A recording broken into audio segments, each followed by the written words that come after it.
Okay, we're here with another Master Pairings with Dr. Bill, and today we're trying the Alesmith Speedway Stout. And what are we pairing it with? Well, stouts are great for a lot of pairings. Obviously, you can use them for desserts. They work really well.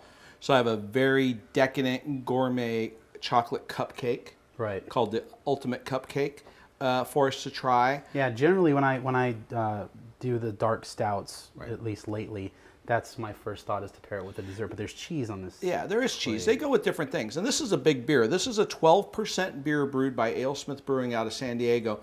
And they actually roast their own Ryan Brothers coffee beans and add them to the mix. So it Right. has not only a nice big chocolatey note, but also a coffee note. But what stouts pair really well with are blue cheeses. Blue cheeses are big, aggressive cheeses in the cheese world. And they're the bullies on the block, kind of. And so they pair really well with stouts. Stouts hold up to them.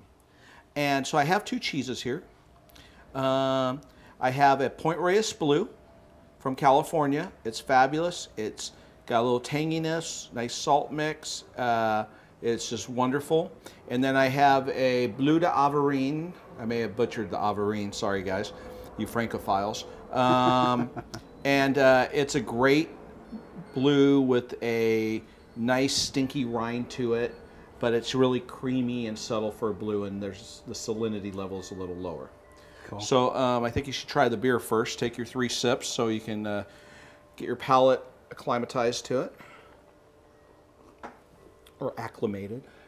Yeah. Coffee, huge coffee. Big, bold flavors. It's a great beer.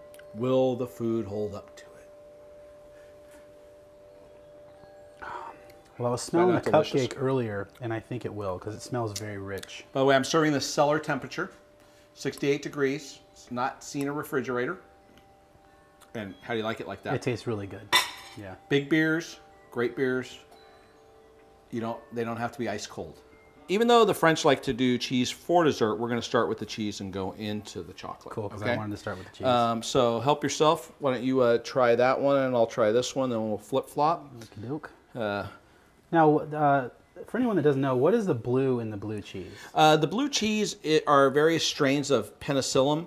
What they do is they add that in, and then they take steel needles and drive them through the wheel of cheese and let the oxygen get in, and then the blue will go down the shafts and it will come through the cheese. If you cut a big piece of blue cheese the right way, you'll see all the tracks going in from the needling, and then the oxygen follows through and the penicillin tracks through it. This is penicillin Roqueforti. You can think about Roquefort cheese. I'm not sure what the name of this one is, but it's a milder form. And so you'll pick that up, I think, in the flavor profile. That's really strong. It's always good when you're pairing and trying things to let it coat your tongue and your palate so that when you try the beer or whatever else you're trying with it, you can really pick up the true flavor. So for mine, there's this creaminess, this saltiness. But when I try this beer, the coffee notes are downplayed. I get more of a roasted malt flavor. I get more chocolate coming through. What are you getting on yours? And then when I flip-flop, we'll see if you're right. Oh, wow. The coffee is definitely pretty much gone. This cheese is really strong. I can still taste the cheese on my tongue. Okay. As far as chocolate, I don't really taste the chocolate. The cheese is very, very strong. Okay. And this is a really, as far as your palate goes, I think this is a really strong beer in and of itself. Right. And this cheese, I think, overpowers it. This one, on the one I tried. So, let's see. Yeah. You try that. See if I'm right. I will try this. Well, the beauty of it is when you're tasting things, everybody's always right, because it's whatever your palate, your flavor profile, your experience, whatever you enjoy tells you. Don't let somebody tell you, oh, the Alesmith Speedway Stout is the best Speedway Stout or the best stout in the world if you don't like a big 12% coffee stout. If your beer stout of choice is Guinness, don't let anybody browbeat you into thinking that Alesmith is that much better. Enjoy your Guinness. Exactly. That's the beauty of it. Right away, I'm picking up with the Reyes. Huge, tangy saltiness. It's really big. It's almost It almost feels like it's burning my tongue. Yeah, exactly. It's extreme. And it's ripe. It's ripened perfectly. It's not overly old. There's no ammonia characteristics. But it's just a big cheese, sorry. Do you think the first one's more flavorful than the second that you tried? Is this more flavorful? Yeah. I think this is more sophisticated. Okay.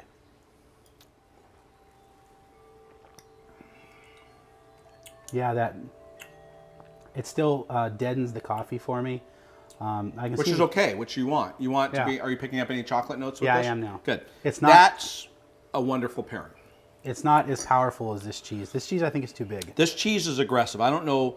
I like it with this still. When you try the Imperial Stout, it's almost like a poultice on your tongue from the burns that you've received from this cheese.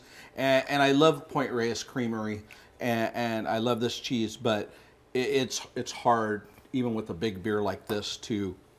Yeah, I agree. But then again, I'm going back in for more to see exactly how I can get around this, if I can. Cheese, food, a cigar. Treat it just like you would beer, wine, or spirits.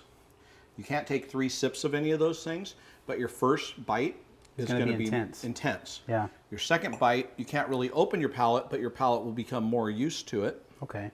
And then, not dulled necessarily, but it'll become used to it, and so I think it will become more enjoyable. So even though I know you're digging this cheese, take a couple more bites of that and try it with the beer and see what you think. Okay. See, now I'm getting after that first shock, the scalding of my tongue, the cheese is a little subtler, and I'm getting more of the chocolate notes that I got with the first cheese. Okay. And, you know, when I'm saying scalding of my tongue and this and that, it's just this really sharp. It's not like your tongue's burning. It's just this really sharp flavor you're getting on top of your taste buds on the front of your palate. Right. And it's really extreme. I can feel it in my nose too. Yeah. It is almost a big burn, you know. And I think it's much more enjoyable after the first bite. You may or may not agree, but I got to take another bite. yeah, that's what I like to see.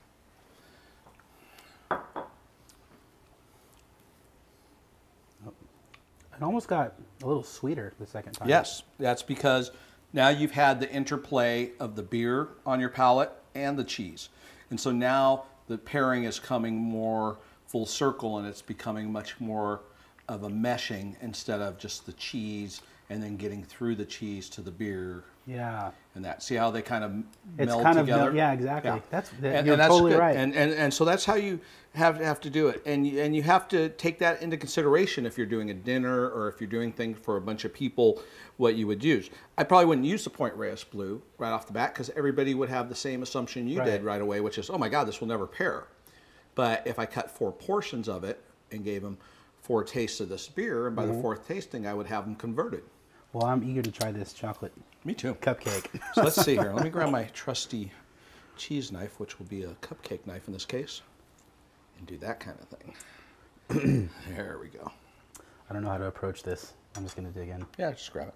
I am going to cleanse my palate with beer first before I go with the chocolate, so you don't have the cheese on it. Get that burn.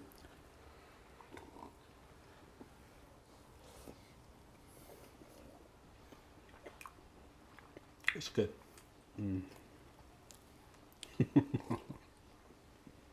That is good. And now it's all about just a hint of coffee, and it's all about chocolate now. Chocolate in the beer comes through and just plays and plays. Perfect. It goes good with the cheese. Goes great with this freaking cupcake. Yeah. It's just delicious all the way around. Yeah, it's pretty good. That's an understatement, by the way. So the next time you have blue cheese or chocolate, you're going to think stout? Like I said, the first time I had it, Alesmith Stone lunch, when we did the double bastard episode. Oh, at my Alesmith Brewmaster's with lunch. the chocolate bacon. Yeah, chocolate bacon tort. Excellent. Yes. First time, and it blew my mind because I looked at it and go, no way. There's no way I'm going to like that. And now look at me now. Yeah, it's delicious. Well, I think this has been a hugely successful Master Pairings with Dr. Bill. So I want to say thank you and cheers. See you next time. Boom.